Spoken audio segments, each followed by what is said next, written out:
And that is a fine line, right? Us as deer hunters, it's something probably even professional athletes struggle with, and is something that is key for success, but also could hurt you potentially in your further development, further growth. And I remember I had some notes on this, and one of my big notes was I was asking Justin Hollingsworth when I was editing for Whitetail Addictions, like, what does a lot of these deer killers all have in common? And they all said confidence. Well, that was his main point. Confidence was a very big aspect of that, and it didn't matter what state those guys are in, what kind of habitat, terrains, confidence to get it done. And the other aspect to that is always willing to learn or pick up things. Like, it's very noted in the deer space that good deer hunters or people that are listening to podcasts trying to improve their game, there's an aspect that they are always trying to get better at the craft, and no matter where they are, they're trying to pick up nuggets. And that is like avoiding the cocky thing. I think it's very common to, I don't know, fine line, right? That's what this topic is like, you don't want to be overly cocky going into the deer woods. I know a lot of people that kind of like think they know what's going on, but maybe aren't confident enough in their decision making. And this is deer hunting, right? Like, this isn't anything crazy. This isn't life or death. Obviously, for the deer, it is. But that's something I think I personally struggle with. Like, I want to be, I do have some confidence and abilities, but man, like, there are times that live animal still gets a say. But I look at a couple of my friends, and I do wish they were maybe a touch more confident. Like, go here. Like, don't second guess it. Don't think to the third level.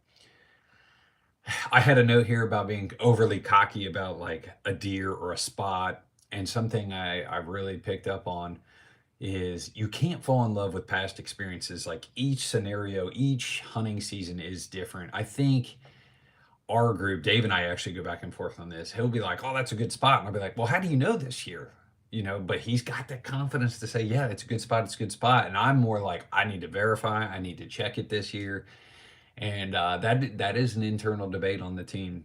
And as far as like being overly cocky, you know, I think I think there's several, I don't know, bases to be overly cocky, but I think there's ways to test that.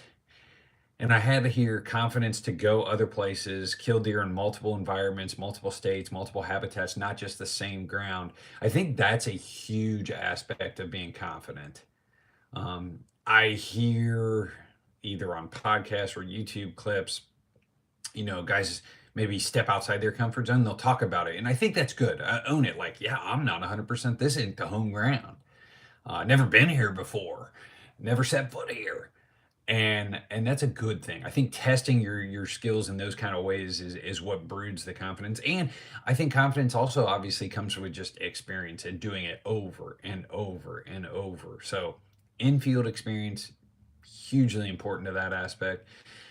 And yeah, it is definitely a fine line. It is definitely something to juggle with, even outside of sports, um, whether that be your work, or work, hunting, uh, side hustling, your marriage, like cocky and confidence.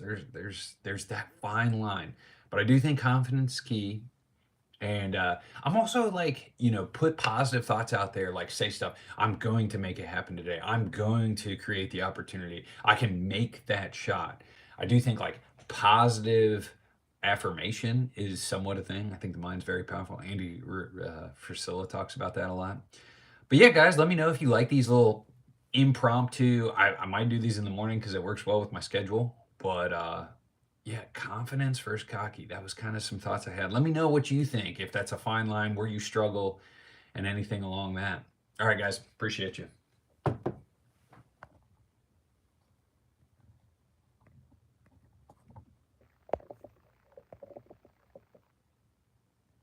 If I could figure this out, I would.